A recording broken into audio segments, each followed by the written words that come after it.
जय श्री श्याम। दोस्तों, स्वागत है आप सभी का श्याम दीवानी के चैनल में। आज की इस वीडियो में हम बात करेंगे बृहस्पतिवार के व्रत के नियम की। बृहस्पतिवार का व्रत कैसे करना चाहिए, कैसे व्रत का पारण करना चाहिए और कैसे संकल्प लेना चाहिए। तो आइए जानते हैं। जानने से पहले वीडियो को लाइक कर दीजिए और कमेंट में जय श्री श्याम अवश्य लिख दीजिए। तो दोस्तों, आशा करती हूँ आज की यह वीडियो आपके लिए महत्वपूर्ण होगी। अगर आप भी बृहस्पतिवार का व्रत करते हैं या पहले से बृहस्पतिवार का व्रत कर रहे हैं, तो आपके लिए यह व्रत वाली वीडियो जो है वह बहुत काम की वीडियो है। इस वीडियो को जरूर देखें, इन नियमों का पालन करें और ज्यादा से ज्यादा इस वीडियो को शेयर करें। अपने फैमिली में, अपने फ्रेंड्स के साथ इस वीडियो को ज्यादा से ज्यादा शेयर करें ताकि दूसरे लोगों को भी इस वीडियो से लाभ प्राप्त हो। बृहस्पतिवार व्रत के सही नियम और सही विधि की जानकारी उन्हें प्राप्त हो, जिससे उनकी भी जो मनोकामना है वह पूर्ण हो जाए।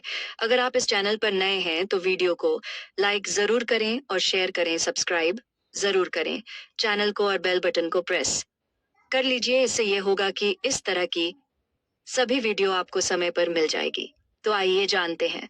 दोस्तों, बृहस्पतिवार का व्रत एक बहुत ही बड़ा व्रत होता है, बहुत साधारण व्रत है। लगभग हम सभी अपने जीवन में कभी न कभी बृहस्पतिवार का व्रत अवश्य करते हैं। खासकर जो माताएं बहनें होती हैं वह अवश्य एक बार इस व्रत को करती है अपने जीवन में। कई बार हम सुख समृद्धि की प्राप्ति के लिए करते हैं, कभी सुखी दाम्पत्य जीवन के लिए करते हैं, कभी कुछ लड़कियां शीघ्र विवाह के लिए इस व्रत को करती है।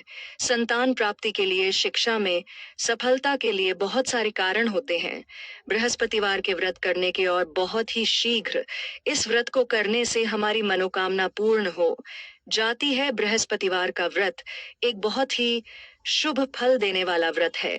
लेकिन कई बार क्या होता है कि हम व्रत काफी समय तक करते हैं लेकिन उसे मृत का हमें फल प्राप्त नहीं होता है, या जी कामना से हमने वह व्रत किया है वह कामना पूर्ण नहीं होती है। तो हमसे इस व्रत के दौरान ऐसी कौन सी गलतियां होती है, कौन से ऐसे नियम है जिनका पालन हम नहीं कर पाते हैं, जिसकी वजह से हमारा जो व्रत है वह पूर्ण नहीं हो पाता है, हमारी जो मनोकामना है वह पूर्ण नहीं हो पाती है। आज की इस वीडियो में मैं आपसे ये सभी बातें शेयर करने वाली हूँ। कुछ बहुत जरूरी, बहुत महत्वपूर्ण नियम शेयर करने वाली हूँ जिनका जानना बृहस्पतिवार का व्रत करने वाले को बहुत जरूरी है। किस तरह से हमें नियमों का पालन करें। दोस्तों, बृहस्पतिवार का व्रत संपूर्ण विधि पर मैंने वीडियो बनाई हुई है, चैनल पर है, आप उसे देख सकते हैं। आज की वीडियो में मैं कुछ बहुत जरूरी नियम के बारे में बात करना चाहती हूँ जो अक्सर लोग जाने अनजाने में गलती कर देते हैं, नहीं कर पाते हैं। कौन सी है वह नियम, इसे जानने के लिए आप पूरी वीडियो जरूर देखें। बहुत छोटी छोटी बातें हैं जिनका जानना बहुत जरूरी है और बहुत महत्वपूर्ण बातें हैं। अगर हम इन नियमों का पालन न करें तो कहीं ना कहीं हमारा जो व्रत है अधूरा रहता है, मनोकामना हमारी शीघ्र पूर्ण नहीं हो पाती है। कई बार आपने देखा होगा, लोग बहुत लंबे समय तक व्रत करते हैं और उनकी कामना पूर्ण नहीं हो पाती है। तो क्यों नहीं हो पाती है, आज की वीडियो में हम जानने वाले हैं। दोस्तों, वीडियो को पूरा जरूर देखें और अगर आपको आज की वीडियो अच्छी लगती है तो इस वीडियो को लाइक भी करें और ज्यादा से ज्यादा इस वीडियो को आप शेयर करें, क्योंकि बृहस्पतिवार का व्रत सभी करते हैं, अक्सर लोग करते हैं, लेकिन कुछ लोगों को इसके सही नियम, सही विधि पता न होने की वजह से उनकी जो कामना है वह पूर्ण नहीं हो पाती है। तो आज की वीडियो में हम ये सभी बातें जानते हैं। सबसे पहले जानते हैं कौन सा नियम सबसे ज्यादा जरूरी है। वैसे सभी नियम बहुत जरूरी है, मैं एक एक करके सबके बारे में बात करने वाली हूँ। पहला नियम, इसके बारे में मैं आपसे बात करने वाली हूँ, बृहस्पतिवार का व्रत। हम सभी जानते हैं बाल नहीं धोना चाहिए, तो बोल नहीं धोते हैं तो हमें बुधवार के दिन ही बाल धोना पड़ता है और बाल धो लेना चाहिए बुधवार के दिन। और जिस दिन हम बोल धो लेते हैं यानी बुधवार के दिन, उसे दिन से हमें पूरी तरह से सात्विक भोजन लेना चाहिए। भोजन आपका साथी होना चाहिए सात्विक। मतलब किसी भी तरह से आपका भोजन में लहसुन प्याज नहीं होना चाहिए। बुधवार के दिन आपको मानस मंदिर का सेवन नहीं करना चाहिए। पूरी तरह से सात्विक भोजन रख कर आप बुधवार का पूरा दिन बिताएंगे। और अगर आप शादीशुदा है तो आप ब्रह्मचर्य का पूर्ण रूप से पालन करेंगे बुधवार के दिन से ही, जिससे कि आप बृहस्पतिवार के दिन साथ ही रहकर उसे मृत को कर सके। इस तरह से आपको बुधवार के दिन का ध्यान रखना है। यह बहुत जरूरी नियम है जिसका पालन करना बृहस्पतिवार के व्रत के लिए बहुत जरूरी है। अगला दिन यानी बृहस्पतिवार का दिन, बृहस्पतिवार के दिन हम व्रत करते हैं और पूरे दिन हम मीठा भोजन करते हैं। मतलब मीठा फल आप ले सकते हैं, दूध ले सकते हैं, हल्दी डालकर शाम के समय मीठा अन्य ग्रहण करना होता है। उसके बाद ही हमारा व्रत जो है वह वहां पर शाम को संपूर्ण होता है। बृहस्पतिवार के व्रत में शाम के समय मीठा भोजन लेते हैं, नमक ग्रहण नहीं किया जाता है। तो उसके बाद जब शुक्रवार के दिन हम व्रत का पारण करते हैं, यानी कि नमक वाला भजन हम शुक्रवार के दिन लेते हैं, तब जाकर हमारा व्रत पूर्ण होता है। जब तक हमने पुंत नमक नहीं लिया है तो शुक्रवार की सुबह तक हम व्रत में ही है। इस बात का ध्यान रखें। तो जब हम सुबह उठ शुक्रवार के दिन विधि पूर्वक पूजा करें भगवान श्री हरि विष्णु की एक और बार, उनसे प्रार्थना मनोकामना को पूर्ण करने के लिए। और अगर कोई भूल हो गई हो हमसे व्रत में, तो इस व्रत के दौरान कोई भूल हुई हो तो उसे क्षमा प्रार्थना करने भगवान श्री हरि विष्णु से। उसके बाद हम भोजन करें। भोजन में हमारी क्या होना चाहिए? बिल्कुल सात्विक भोजन होना चाहिए। मतलब शुक्रवार के दिन भी जो हम भोजन ग्रहण करें वह बिल्कुल सात्विक हो। उसमें किसी भी तरह से लहसुन और प्याज नहीं होना चाहिए। तब शुक्रवार की सुबह जब हम नमक वाला भोजन लेते हैं तब हमारे यह व्रत पूर्ण होता है। इस तरह से यह व्रत बुधवार से लेकर शुक्रवार तक 3 दिन का हो जाता है और हमें इन नियमों का पालन जरूर करना चाहिए। अगर हम चाहते हैं कि बृहस्पतिवार का जो हमने व्रत किया है उसका हमें संपूर्ण रूप से फल प्राप्त हो। तो दोस्तों, अगला जो नियम है संकल्प लेने का। कई लोग बृहस्पतिवार का व्रत शुरू कर देते हैं बिना किसी संकल्प के ही और बहुत लंबे समय तक करते रहते हैं। तो ऐसा नहीं करना है आप। वैसे तो इस व्रत को करने में कोई बंधन नहीं, आप चाहे जितने समय तक कर सकते हैं। लेकिन अगर आप किसी कामना से कर रहे हैं, कोई मनोकामना है जिसके निमित्त आपके व्रत कर रहे हैं, तो संकल्प अवश्य लें। आप जिस भी कामना से यह व्रत कर रहे हैं उसे कामना के निमित्त आप पहले ही बृहस्पतिवार के दिन हाथ में जल लेकर पुष्प लेकर संकल्प ले।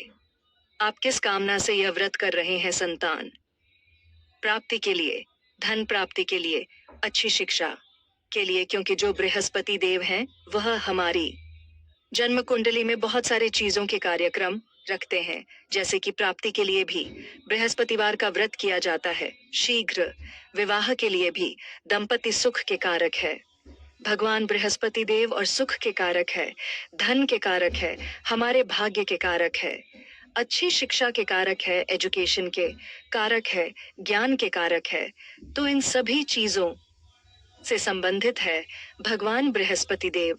हम किस कामना से यह व्रत रख रहे हैं इसके लिए बहुत जरूरी है संकल्प ले। किसी एक कामना के निमित्त आप संकल्प लेकर और कितनी संख्या में आपको व्रत करना है इस बात का भी आप संकल्प इस समय लेंगे। संख्या निर्धारित भी करना बहुत जरूरी है कि आप कितनी संख्या में किस कामना के निमित्त यह व्रत कर रहे हैं।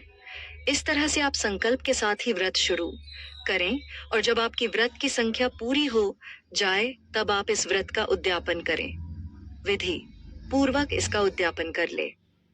दोस्तों, बहुत से लोग ऐसे भी हैं जो कि बहुत लंबे समय तक व्रत करते हैं और उद्यापन नहीं करते हैं। ऐसा नहीं करना चाहिए। आपको बीच बीच में उद्यापन करते रहना चाहिए। एक निश्चित संख्या में आप वृद्धि का संकल्प लेकर व्रत करें कामना के निमित्त, या फिर आपके श्रीहरि विष्णु की कृपा पाने के लिए, बृहस्पति देव की कृपा पाने के लिए भी अगर आप ये व्रत रख रहे हैं तो कुछ संख्या पूरी हो जाने के बाद आप उसका उद्यापन अवश्य करें। व्रत की संख्या निर्धारित करके व्रत करने से हमें व्रत का संपूर्ण फल प्राप्त होता है। तो इस तरह से संकल्प लेकर आप व्रत की शुरुआत करें और व्रत संपूर्ण होने पर विधि विधान से उसका उद्यापन करें। आप चाहे तो उद्यापन के बाद दोबारा इस व्रत को शुरू कर सकते हैं, लेकिन उद्यापन एक संख्या पूरी होने के बाद अवश्य करनी चाहिए। अगर आप इस तरह से व्रत करते हैं, निश्चित रूप से आप जिस भी मनोकामना से व्रत करेंगे, व्रत का फल आपको अवश्य मिलेगा और बहुत चीज मिलेगा। दोस्तों, अगला जो सबसे जरूरी नियम है वह है बृहस्पतिवार के दिन पूजा का समय क्या होना चाहिए। बृहस्पतिवार का जब हम व्रत करते हैं तो पूजा हमें बहुत ही एक शुभ समय में करनी चाहिए। वह शुभ समय क्या होता है? सूर्योदय के 1 घंटे के भीतर हमें पूजा कर लेनी चाहिए। सूर्योदय के 1 घंटे के भीतर जो होता है बृहस्पतिवार के दिन गुरु का होरा होता है। किसी भी दिन जो हम व्रत करते हैं या नहीं करते हैं, जैसे अगर मान लीजिए आज बुधवार है तो बुधवार के दिन जो सुबह का 1 घंटे का समय है, सूर्योदय से 1 घंटे के भीतर का जो समय है वह बुधवार का पूरा होता है। बुध का हो रहा होता है कहाँ जाए तो यह सबसे शुभ समय होता है, जिस समय में हम पूजा करते हैं, प्रार्थना करते हैं, उसका हमें पूर्ण फल प्राप्त होता है। ऐसे ही हर दिन का जो गोरा होता है, हर दिन का जो सबसे शुभ समय होता है वह प्रातः काल 1 घंटे के भीतर होता है। सूर्योदय के तो इस दौरान हमें पूजा कर लेनी चाहिए। प्रातः काल जल्दी उठना चाहिए। ब्रह्म मुहूर्त में उठकर हम स्नान इत्यादि करके स्वच्छ वस्त्र धारण करके सूर्योदय से 1 घंटे के अंदर हम पूजा कर ले, या हमारी कोशिश रहनी चाहिए। जब हम कोई भी व्रत करते हैं, सिर्फ बृहस्पतिवार नहीं, आप किसी भी व्रत का जब संकल्प लेते हैं और कोई भी व्रत करते हैं तो आपकी पूजा का समय यही होना चाहिए। सूर्योदय के 1 घंटे के अंदर आप पूजा अपनी पूर्ण कर ले, ये बहुत शुभ समय होता है। और इस समय में की गई पूजा, इस समय में की गई प्रार्थना, आप जिस भी मनोकामना से पूजा प्रार्थना कर रहे हैं, बहुत शीघ्र वह मनोकामना पूर्ण होती है, क्योंकि बहुत ही विशेष दिन होते हैं महिलाओं के लिए, जो पीरियड्स का टाइम होता है। इन दिनों में अगर व्रत आ जाता है तो क्या हमें ये व्रत करना चाहिए या हमें इस व्रत को छोड़ देना चाहिए? बीच में अगर हम ये व्रत करते हैं तो इसे गिना जाएगा या नहीं गिना जाएगा? इस तरह के प्रश्न अक्सर आते हैं, इस तरह के मन में विचार भी आते हैं। तो दोस्तों, अगर हम इस व्रत को छोड़ देते हैं बीच में तो यह खंडित माना जाएगा। इसलिए हमें उन दिनों में भी इस व्रत को करना है और प्रार्थना कर सकते हैं। हम मन ही मन भगवान श्री हरि विष्णु की पूजा कर सकते हैं, प्रार्थना कर सकते हैं अपने व्रत के पूर्ण होने के लिए और हमारी मनोकामनाओं को पूर्ण होने के लिए। लेकिन हम पूजा नहीं करते हैं, केले के पौधे में जल भी नहीं देते हैं और कथा भी नहीं पढ़ सकते हैं। उसी दिन हम किसी तरह से कोई मंत्र जाप वगैरह भी नहीं कर पाते हैं, विधि विधान से कोई पूजा हम नहीं कर पाते हैं। इसलिए यह व्रत हम काउंट नहीं करेंगे, यह व्रत हम गिनेंगे नहीं। हम इस व्रत को करेंगे क्योंकि खंडित नहीं होना है। जो हमने संकल्प लिया है 16 व्रत का, तो अगर हम बीच में व्रत छोड़ते हैं तो खंडित हो जाएगा। इसलिए हमें संकल्प के अनुसार इस व्रत को करना है, लेकिन यह व्रत गिना नहीं है। इसी तरह से इस व्रत को करना है। अगर आप इस तरह से ये व्रत करते हैं बृहस्पतिवार की, ये जितने भी मैंने नियम बताए, ये बहुत जरूरी नियम है और इनका पालन करना बृहस्पतिवार के व्रत के लिए और अपनी मनोकामना को पूर्ण करने को के लिए बहुत अधिक जरूरी है। अगर इन सभी नियमों के साथ आप व्रत करते हैं तो आपकी जो भी मनोकामना हो पूर्ण अवश्य होती है, क्योंकि भगवान बृहस्पति देव सभी सुख के कारक है, धन के कारक है, हमारे भाग्य में वृद्धि करते हैं, हमें सुखी दाम्पत्य जीवन की प्राप्ति होती है बृहस्पति देव की कृपा से। तो हम बृहस्पतिवार का जो व्रत करते हैं, किसी कामना तिराया के निमित्त अगर कर रहे हैं, पूरे विधि विधान से करें, नियम से करें, या सिर्फ भगवान बृहस्पति देव की कृपा पाने के लिए कर रहे हैं, तो भी इन नियमों का पालन हमें अवश्य करना चाहिए। दोस्तों, व्रत हम कोई सा भी करें, पूरे श्रद्धा भाव से तन्मयी से करें, पूरे नियमों के साथ करें, तभी हमें उसे मृत का पूर्ण फल प्राप्त होता है। और अगर हमें विश्वास से अपने मन में कि हमारी मनोकामना पूर्ण होगी और हम सभी नियम का पालन कर रहे हैं तो कहीं कोई सेंसर नहीं के जितने संकल्प अपने व्रत के लिए है उसे मृत के संकल्प के दौरान ही आपका जो भी आपके मन में इच्छा होती है जिस संकल्प के साथ अपने व्रत किया है वह अवश्य पूर्ण होती है। अगर आप सभी को इस वीडियो में दी गई जानकारी महत्वपूर्ण लगी हो और कर्म धर्म और ज्ञान की बातों के बारे में जानना चाहते हैं तो चैनल को सब्सक्राइब कर लीजिए और वीडियो को आगे भी शेयर कर दीजिए। मिलते हैं आगे ऐसे ही नई वीडियो और नई जानकारी के साथ। जय श्री श्याम। ही आपका जो भी आपके मन में इच्छा होती है जिस संकल्प के साथ अपने व्रत किया है वह अवश्य पूर्ण होती है। अगर आप सभी को इस वीडियो में दी गई जानकारी महत्वपूर्ण लगी हो और कर्म धर्म और ज्ञान की बातों के बारे में जानना चाहते हैं तो चैनल को सब्सक्राइब कर लीजिए और वीडियो को आगे भी शेयर कर दीजिए। मिलते हैं आगे ऐसे ही नई वीडियो और नई जानकारी के साथ। जय श्री श्याम।